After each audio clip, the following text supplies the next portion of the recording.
You're listening to Online Pet Health Podcasts with Dr. Megan Kelly. Continuing education for veterinarian rehabilitation therapists. Learn more at onlinepethealth.com. Hey vet rehabbers, if this is the first time you're listening to the Veterinary Rehabilitation Podcast, welcome. Thank you so much for taking the time to listen.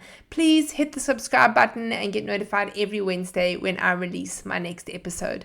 To my long-time listeners, thank you to each and every one of you. I appreciate you guys. Thank you for your continued support. In today's podcast, Sean and Anae are discussing the Masterson method and its relevance to small animal patients. Sean shares how the method has changed the way that she practices, the parts of that are most profound to her, and how she has adapted it into her treatments. Now, if you have not already, I'd love you to come and join us on our 4 Facebook groups: Small Animal Vet Rehabbers, Hydro Vet Rehabbers, Equine Vet Rehabbers, and our Business Vet Rehabbers. Now, this is where the vet rehabbers hang out online. They share research, tips, and advice. It's such a great, supportive community. We would love to have you online there with us. Before we head over to this interview, a quick word from our sponsors. At Paw Prosper, we believe true pet well-being demands a 3-pronged approach: prevention, support, and rehabilitation. Our brand's trusted by veterinarians, universities, and rehab facilities alike. Whether you are looking to train, rehabilitate, or help your pet age gracefully, our brands like the Help 'em Up Harness, Fit Paws, Muffin's Halo, and Response System offer effective, innovative, and proven solutions. Learn more about how Paw Prosper can help your pet age gracefully today at pawprosper.com. All right, over to Anae and Sean. Hi, Sean. Welcome. Thank you for joining me. Thank you so much, Anae. It's always a pleasure to be here with you guys. And it's always amazing to chat to you because you have some really interesting techniques and things that you use, and always a different perspective. Adding all the different perspectives can be so valuable to us. So today we're chatting about the Masterson method. And Sean, this is something that you're quite passionate about. And I've been very lucky to be able to see you working on some horses with it. So I'm really excited to be chatting about that with you today. So if you wouldn't mind, please introduce yourself and how you got started using the Masterson method. Hi, I'm Sian Johnston, and I am a veterinary physiotherapist in Johannesburg, and I have a business called Happy Feet Animal Physiotherapy, which has been going for 9 years now. And I've been working mostly on dogs, but I do also work on horses here and there. And I think that what I wanted to share with you guys today was just a little bit of the add-on tools that I've added onto my physiotherapy practice, which I've found of huge benefit to my clients, of huge benefit to the vets that I work with.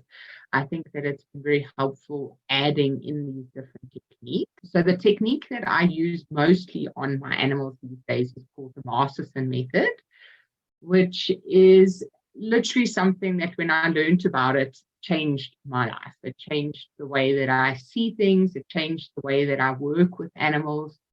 And it's something that has really benefited my practice, adding it into my already skill that I have as a physiotherapist. I wanted to just share a little bit about that today and just see if I could raise a bit of awareness about these different things that we can use within our practice that can really benefit our patients. Amazing. Thank you, Sean. So for those of us that don't know, what exactly is the Masterson method? Okay. So I'm going to read you a definition of it just so that I can give you the technical term about it. And then what I thought I would do is that we can kind of talk about it a little bit more from my perspective, because I think I've kind of taken it and I've run away with it in my own way. So I want to give you the technical perspective of it and just read you a definition of it. Thank you. So the Masterson method is an integrated equine performance bodywork. It's a unique interactive method of equine bodywork in which you learn to recognize and use the responses of the horse to your touch, to find and release accumulated tension in key junction points of the body that are most affected in performance. In contrast to most traditional modalities, it enables the horse to actively participate in the process while releasing tension. It is something you do with the horse rather than to the horse. This participation and interaction is what makes the method fascinating to those that use it. In fact, if you don't allow the horse to participate, it does not work. So that's the overall definition. And what I would say is interesting for me is that most people that are practicing using Masterson method within the world have all learned this technique on horses. So this started off as a purely horse technique with a man called Jim Masterson, who is someone who was working on horses over in America. I think he was specifically working more almost in grooming animals. And he started noticing these body language cues that every time he touched over certain areas, the animals would give him specific communication cues within those areas.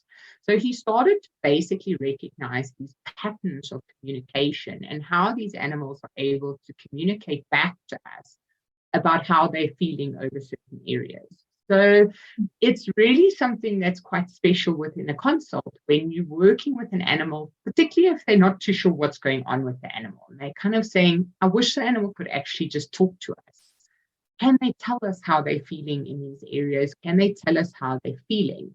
And I think for me, the big change in my mindset that happened when I started using Masterson method is the fact that I suddenly started realizing how much these animals are communicating back to us, which before someone actually made that link for me, I didn't recognize how much communication was happening both ways, specifically through body language. So just to give you a breakdown of some of the things that we notice as body language cues when we are working with animals. So if I touch over an animal, specifically using the Masterson method technique, which is all based on light touch. So it's just lightly touching any area in the body and just waiting to see, do they give you a communication sign that says there's something that I may be feeling there? So the communication signs that we tend to look for is what we call fidget, avoid, distract. So you kind of making them think about an area that may be in pain, and their natural instinct is to avoid that area. So they try and move away from you. So they try and move away from the area of pain. So those little communication signs I find are pretty much foolproof with animals. Like if they're feeling something in an area, they will tell you. They will tell you, I'm not happy with that area that you're touching. So I'm going to try and get away from that pain. But it also tells you that is an area that you possibly need to do a bit of work on, and they may need a little bit of help with that. Then what they do is they process that area of tension, and then they often yawn. So they'll yawn, and then they release that tension from their body. Another release that they give is their mouth, and then another one that they give is they often sigh. So they'll and then they let it go. And then other different releases, which they don't all give, but it is often things as they'll shake it out. So they'll shake it off out of their body. And these are actually physical releases of tension from the fascia. So they're actually physically releasing their tension from the body, and they are relaxing the tissues, and they are starting to work through these areas of tension. So I found that this technique for me has really helped me to be able to better communicate with the animals that I work with, which is really useful when, for example, I had a case that I treated yesterday where it's gone through the vet. The vet is not too sure what's going on. So now they've referred the case to me and they said, can you just look at this and tell us what pops out in your sessions? Is there anything that you can help guide us so that then we know which areas we potentially need to look at? And the dog very, very clearly gave me an indication on very specific areas which they were saying, this is a sore bit here. This is the bit that I'm really struggling with. So it's quite nice because if you can ask the animal, they can actually very clearly tell you, there's something that I'm not happy with there. Can you help me with this area? So I've found that communication aspect, and as what they say in the definition, it's not something you're doing to the animal, it's something you're doing with the animal. And it's something that for me has really changed the way that I'm able to work with animals, but also my effectiveness in the way that I'm able to help these animals, because I know exactly the spots that they need me to work on, because they are telling me that's the spot, that's the area right there. So that communication aspect is what has really enhanced the way that I work with my patients. Okay, I really love that. So for you, what stands out about the Masterson method is that open channel of communication that you're establishing with the animal. And I love that it's something that you're doing with instead of doing to, because I think that's often something that we step into, and that we're kind of just doing to the animal what we think they need, what our clinical reasoning says they need, instead of looking for that constant feedback and communication. So do you use the Masterson method together with your other manual therapy techniques, for example? So would you kind of use that communication feedback from the animal with a very light touch to say, okay, the stifle is an issue, and maybe they're holding some tension through the quads and the lower back. So now I'm going to use like more of a traditional massage together with stretching, together with whatever other manual therapy techniques you might think would be applicable in that moment. Is that how you kind of integrate it? Yeah, I would definitely say I've kind of taken all of my knowledge, both within the physio aspect, but then also adding the light touch and the gentle work with it. So often once I find which areas are creating restrictions in the body. So the thing is that personally, for the way that I've taken my Masterson method training and integrated it into the way that I work, is I'm a very big believer in opening the body up. I find that the muscles they tell us when there's things that are wrong in the body. They're telling us that if there's something that I am wanting to keep still because I sense some kind of pain, some kind of instability, I will brace around that area and I will keep it still, because then I'm helping myself. And I find that what I do is, from the specifically that fidget, avoid, distract reaction, if they give you one of those big reactions that tells you, I'm not happy with you being on that area, it's too sore for me to actually think about, it gives me that indication of those are areas that I need to try and help them with. So over time, we'll start letting them just release those areas of tension. But once you've figured out where those little areas are, then it's really useful to integrate those manual therapies and then say, okay, now we've loosened this area up. Can we start to open up those movements within the legs? Can we open up the movement within the back? Because often what I find is that the muscles that are trying to keep these areas still are the wrong muscles. They're not the muscles that should be trying to stabilize. So then you kind of also have an indication of then adding in a little bit of rehab exercise and saying, I don't want the back muscles, for example, to be trying to keep the hips still. I would rather try and integrate a bit of exercise where I target the right muscles, get those glutes working, get those hamstrings muscles working, so that I can start actually getting the correct muscles to bring stability rather than the incorrect muscles. Because I often just find that the muscles that are trying to create the stability are not designed to actually do that job.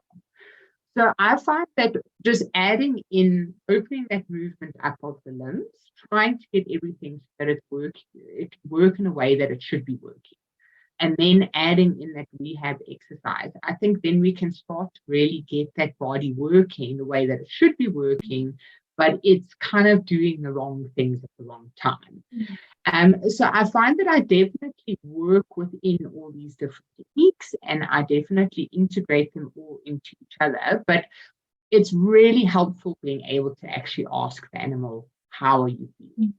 What are the areas that you need help with? Because what's interesting for me is often the areas that we think the problem is in, when you actually ask the animal and you say, tell me how you're feeling all over your body. And this is what happened with this dog that I was working with yesterday. It was amazing how we suspect the dog has some kind of nerve impingement or something in the front leg.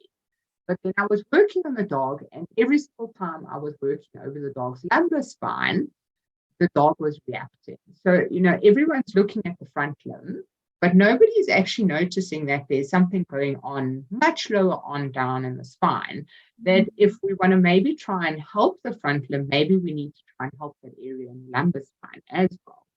And because I was able to ask the animal was able to show me there's something down here that might be causing the problem higher up. So we need to kind of look at the whole picture and try and see if we can help that area, and then maybe we can help the area in the front limb as well. So I must say it really helps to be able to get that feedback back from the animal and recognize those signs that they're saying, this is the problem, this is something that I'm struggling with. Because that for me was the big light bulb moment that happened with me when I learned the Masterson method of I can actually get that feedback back from them, which it will just blow your mind when you start to actually notice these little signs. And as I say, it's like, for me, it's taken my practice to a different level where, people, I've been able to integrate myself into veterinary practices where they send these cases to me and they're like, Sian, we don't know what to do anymore. We don't know where to look. We can't find anything. Please give us your input because we need someone to look at it from a different set of eyes. And it's really, really altered the way that I'm able to communicate with my vets and just get them to understand, hey, this is something that can be of value within our practices because this is someone who can actually, in a sense, talk to the dog. It's a body language conversation, but it's a conversation. I really love that because we will often say, human patients can tell you what's wrong and what they're feeling, and our animal patients can't, but they do when we just listen. And so that's really. And I honestly feel as well something that I love about the way that animals communicate with us. Now, I purely work on animals. I've never worked on people. And what I love about working on an animal is they extremely honest. So if they're feeling something, if they're having a bit of a struggle with something, even in the most stoic animal, that because something that I do notice within my sessions working with different horses, different dogs, you've got very different personality types. So you can see those personality types pop up in the sessions where you can see those that are like, I'm just going to hold on to this and I don't want to show anyone that I'm in pain. And there's like these really stoic characters that are like, I'm not going to show this weakness. But I promise you, if you touch something that's sore, which is I think what we had when I treated your horse, was, if you touch that area and they're feeling something, they'll tell you. They'll give you that indication of that's an area that I just want you to kind of keep away from, because I want to ignore that, because if I ignore that, then I don't really have to deal with it. And, because you're working with light touch, so you're not hurting them, you're not telling them, hey, I'm going to poke my fingers into the sore muscle. You're just bringing awareness to areas that they are trying to ignore. And you just tell them, I just want you to think about it a little bit, because if you think about it, then maybe we can just let it go. We can let this tension go from your body, and then we can move on from there and try and bring stability to that area, but in a more functional way. So I want to try and build the strength up in those areas. So I'm going to help you with that area, but in a more functional, long-term way. Yeah, it's really, really amazing how honest they are, and they can tell us how they're feeling. They can talk to us, and we've just got to maybe get a little bit better at learning how to understand those body language cues. Yeah, for sure. And I think to me, there's also it's like you're working in a much more respectful way towards the animal. And that was I had a similar kind of aha moment when I went to a T-Touch clinic, because it was the first time that I realized what choice actually looks like in horses. And if you do any natural horsemanship, choice is always something that they talk about, but never ever something that's respected. And it was really amazing for me to be able to see, hey, when my horse gives me these cues that it's uncomfortable, doesn't want to go there, I can actually respect that and address it in a different way that works within the horse's or the dog's choice and their involvement in that activity or in that aspect. So I'd love to ask you, whenever we bring in a new technique or we try a new modality or we do anything new, we don't always have the research to back that up. And it's not even always possible for us to say one day we will have that research. But in general, when we are using our observations and our clinical reasoning, we can use an outcome measure to say, okay, this does bring me closer to my goal, or it does not bring me closer to my goal. So when we're using the Masterson method, for example, or specifically in this case, when we're looking at the Masterson method, because you're using very light touch, palpation is not that objective outcome measure that you're looking at. So what are you looking at to determine whether you have affected change kind of before and then after treatment? So you've mentioned the signs of the behavioral signs of release from the animal, but are you going back and reevaluating, and then how do you know that that's been effective? Yeah, so I'd say there's definitely multiple aspects, and palpation is one of those things that you can. I just worked with a doggy just before I ended up talking to you now, and the actual physical feel of this dog's muscles has changed in the last 3 sessions that I've done with her. So she was a bit of an extreme case where the palpation of the muscles was so bad at the start that it was glaringly obvious that the feel of the muscles have changed. But I would say one of the main things that I measure within each session is specifically my range of motion. So within each session, I always do these touches in a systematic way. So in every session, I will work with a dog or a horse, front to back, left to right. So I always do all 4 legs. And what I find is that if there is a bit of a restriction in one of the legs, or say there's a bit of a restriction in the animal's retraction of the right hind limb. So before I start moving that leg around, I'm going to find those areas where I feel like those muscles are restricting the movement of the limb. And then I try and feel before, so I can feel, okay, this is not moving to the full extent that it should be moving. Loosen the muscles up, and then I try and see, can I now relax the animal through this movement to try and just get that extension a little bit more than what it was beforehand. And honestly, within one session, the difference in range of motion from the start of the session to the end of the session is significant. So I would actually love to do some research on this type of thing, because the thing is, I think that it's definitely something that if we could measure these things both within a session and then over, say, a few different sessions and try and measure the improvement, I think it would be great to just recognize the power of this light touch, to just show the fact that this is an effective tool.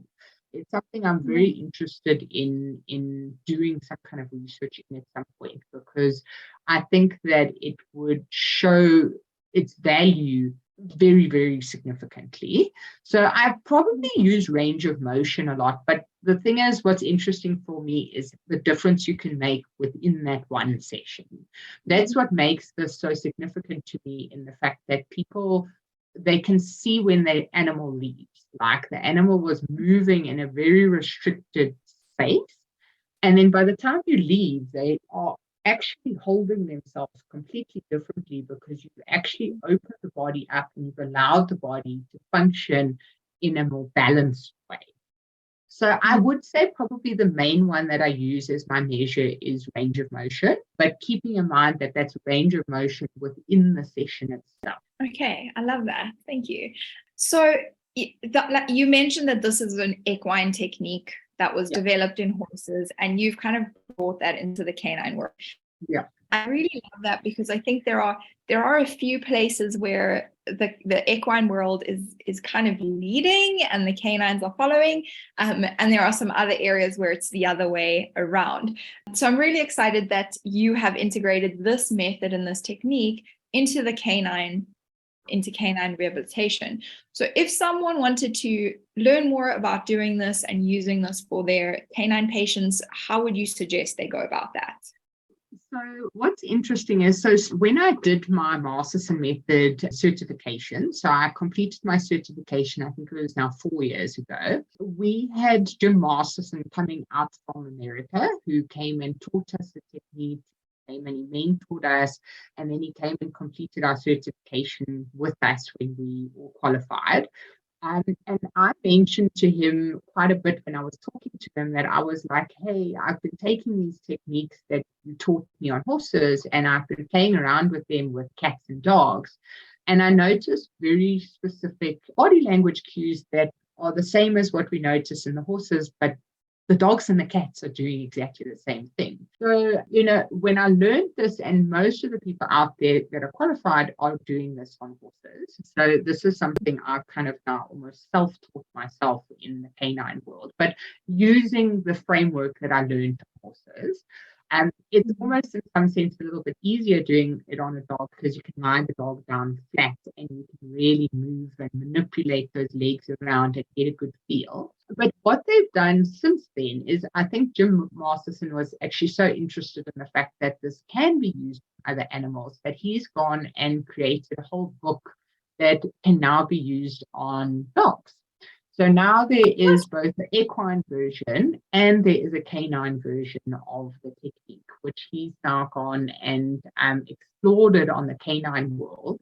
So now there is, I don't know if at some point he's thinking maybe he might do a course and actually create a course, because I would assume that that would be the follow on from creating the book, is actually teaching people how to do this on both canines and equines. But there is a book that has come out which is also specifically related to canines, which I think is super exciting because it's something that it's of such value both in the equine and the canine world. That's amazing. That's very exciting. All right. Thank you, Sean. I love that. Yeah. Do you want to say something? No.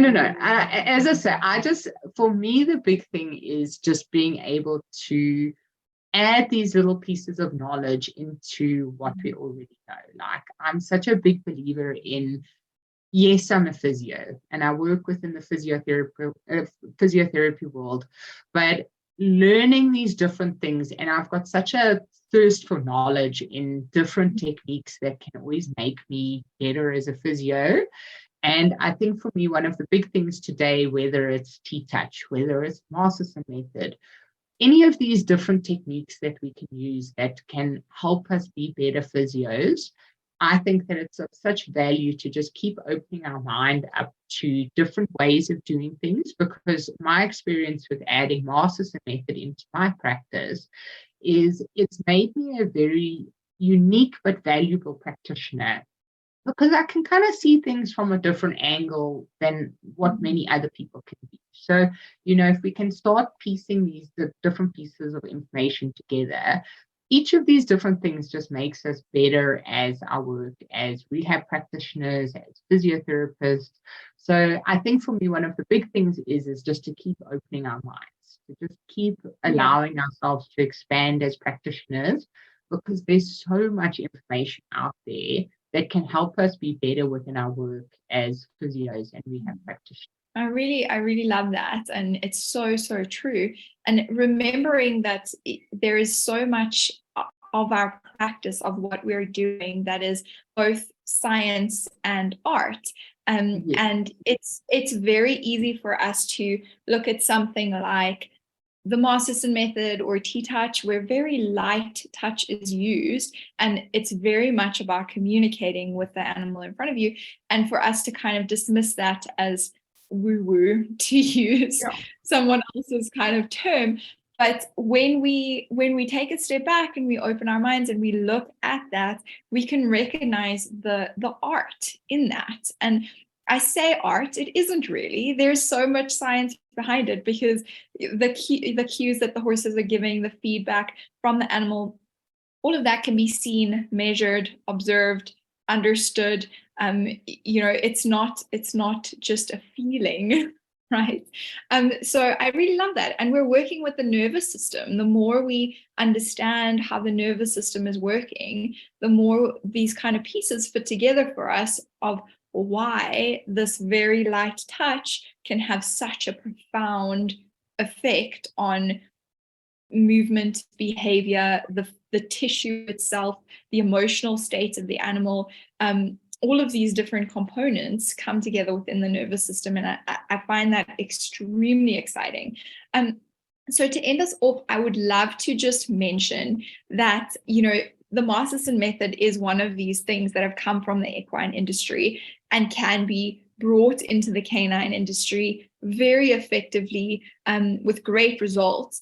And there are some other things out there as well that have kind of developed in the equine industry and are coming into the canine industry to make some big changes. And our theme or our topic for the Vet Rehab Summit is one of these things. So I really want to invite you guys, if you haven't yet, get your tickets for the Vet Rehab Summit. It's on the 10th and the 11th of November, so 2 days. Going to be very live, very interactive. You do need to be there. The recordings will only be available for like a really short space of time. It's a live event. So I'm very excited about it. I'm not going to give too much away right now because Sian doesn't know yet, but I think by the time this podcast airs, you will all know what our theme is and who our incredible lecturers are. If you're a small animal practitioner, be there. You need this information. So thank you so much, Sian, for your time. Thank you, everyone, for joining us today on the podcast. It's been a pleasure. Thanks so much, Renee.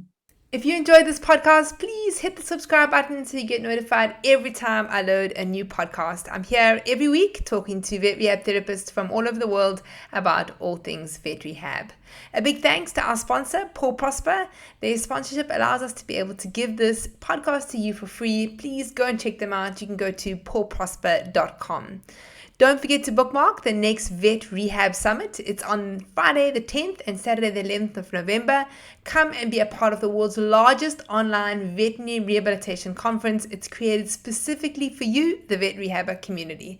Onlinepethealth members, you get VIP complimentary access to the Vet Rehab Summit. For more information and continued education for vet rehabbers, you can go to onlinepethealth.com.